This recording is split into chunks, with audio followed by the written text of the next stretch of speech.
البتہ دیکھنے کی بات یہ ہے کہ اللہ تبارک و تعالی نے تو اس دن ہمیں آپ کو اپنی رحمت سے دھویا اور ہماری مغفرت فرمائی اور ہماری برائیوں کو بھی اچھائیوں سے بدلا. ان کا تو یہ کرم ہے. اب عیدگاہ سے نکلتے ہی کیا پھر گناہ میں مبتلا ہو جاؤ گے؟ پھر گناہوں کی زندگی شروع کرو گے؟ پھر اپنے دل پر گناہوں کے داغ لگاؤ گے؟ اللہ تعالیٰ نے تو پاک صاف کر کے تمہارے جسم کو بھی، تمہاری روح کو بھی، تمہارے ایمان کو بھی پاک صاف کر دیا، تمہاری مغفرت کر دی. تمہاری اللہ تبارک و تعالیٰ نے اتنا کرم فرمایا، تمہاری ٹوٹی پھوٹی عبادتوں کو قبول کر لیا. تم نے عبادت کا حق ادا نہ کیا تھا، اللہ تعالیٰ نے اپنی رحمت سے کہہ دیا کہ چلو گنتی پوری کر لو، ہم لگا دیں گے تمہارے حساب میں. لیکن تم ادھر تو دھل دھلا کر نکلے عیدگاہ سے، اور وہاں سے نکل کر پھر وہی گناہوں کی زندگی کا ڈھب کا پہیہ چل پڑا. پھر وہی بال لوٹنے کی فکر، پھر وہی رشوت ستانی، پھر وہی لوگوں کا دھوکہ دینا، پھر وہی جھوٹ اور غیبت، پھر وہی عریانی اور فحاشی. یہ کیا شکر ادا کر رہے ہو اللہ تبارک و تعالیٰ کے دیے ہوئے اتنے بڑے انعام کا؟ تو اس لیے یہ مت سمجھنا کہ جب رمضان گزر گیا تو رمضان گزرنے کے بعد اب بس اب ہم آزاد ہیں، جو چاہے کریں، جس طرح چاہے گناہ میں مبتلا ہوں، جس طرح چاہے پیسے کمائیں، جس طرح چاہے خرچ کریں. نہیں، مسلمان کا کام یہ نہیں. مسلمان کا کام یہ ہے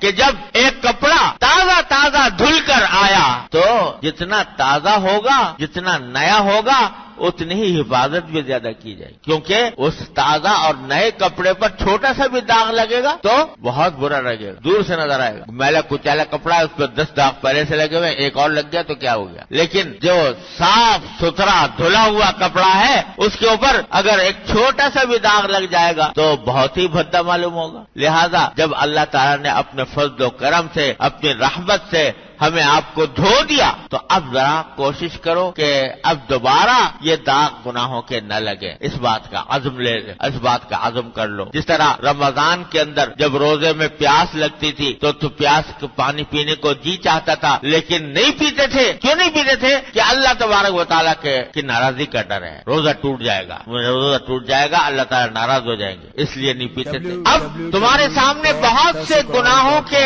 دائیں آئیں گے، تقاضے آئیں گے، وہاں پر بھی دل چاہے گا کہ یہ گناہ کر لوں. تو جس طرح روزے میں پانی پینے سے رک گئے تھے، اسی طرح اس حالت میں گناہ کرنے سے رک جاؤ. دل میں تقاضا ہو رہا ہے کہ میں آنکھوں کو لذت دینے کے لیے کوئی ایسی فلم دیکھوں کہ جس میں میری آنکھوں کو لطف اور لذت حاصل ہو جائے. یہ تقاضا ہو رہا ہے، یہ شیطان کا تمہارے دل میں ڈال رہا ہے تقاضا، تمہارا نفس تمہارے دل میں ڈال رہا ہے. اور اللہ کے لیے اپنی آنکھ کو اس سے بچا لو کہ میرے مالک نے یہ نعمت دی ہے مجھے دیکھنے کی نعمت، یہ ایسی نعمت ہے مفت مل گئی ہے، اور اس کے اگر یہ کبھی چھن جائے تو پتہ چلے کہ کتنی مصیبت ہے. اگر یہ چھن جائے، ذرا بینائی کے اندر کمزوری آ جائے تو آدمی ساری دنیا کی دولت خرچ کرنے کو تیار ہو جاتا ہے. تو یہ میں اللہ کی مرضی کے خلاف استعمال نہ کروں، روک لیتا ہوں. یہ ہے ایمان کا کام. دل میں ایک رکاوٹ پیدا ہو، اسی رکاوٹ کا نام ہے تقوی.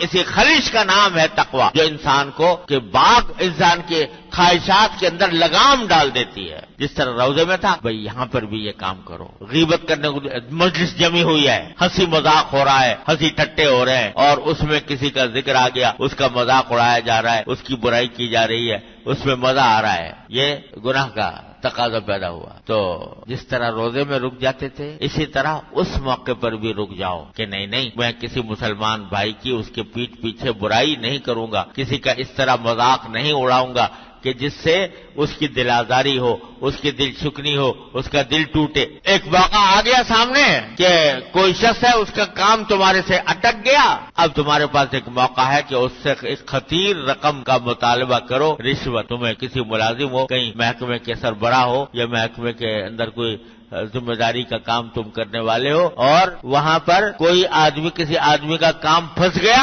اور تمہارے پاس موقع ہے کہ تم اس سے ہزاروں لاکھوں کا مطالبہ کر لو رشوت کا. اس وقت امتحان ہے، تمہارے روزے کا امتحان ہے کہ جو روزہ رکھا تھا اس سے یہ تقوی پیدا ہوا کہ نہیں ہوا کہ میں اس لاکھوں روپے کے اوپر ٹھوکر مار دیتا ہوں، کیونکہ یہ حرام کی کمائی ہے، یہ میری رزق کو حرام کرے گی، اس سے میرے جسم پر جو گوشت ہو جائے گا وہ حرام کا گوشت اگے گا، میں اپنے بچوں کو کھلاؤں گا تو بچے حرام سے پلیں گے، یہ دماغ میں خیال آ گیا۔ یہ ہے روزے کا حق، یہ ہے کہ اپنی آئندہ زندگی کے اندر تمہارے دل میں یہ خیال پیدا ہونے لگے کہ میں اپنی اولاد کو حرام سے نہیں پالوں گا، اپنے جسم کا گوشت حرام سے نہیں اگاؤں گا، چاہے مجھے دال روٹی پر اتباع کرنا پڑے، چاہے مجھے بھوکا رہنا پڑے، چاہے مجھے فاقے کرنے پڑے، رشوت کا ایک پیسہ اپنی زندگی کے اندر استعمال نہیں کروں۔ یہ جس دن پیدا ہو گیا سمجھو کہ الحمدللہ روزے کی حقیقت حاصل ہو، روزے کی حقیقت۔ اس کی کوشش کر لیں۔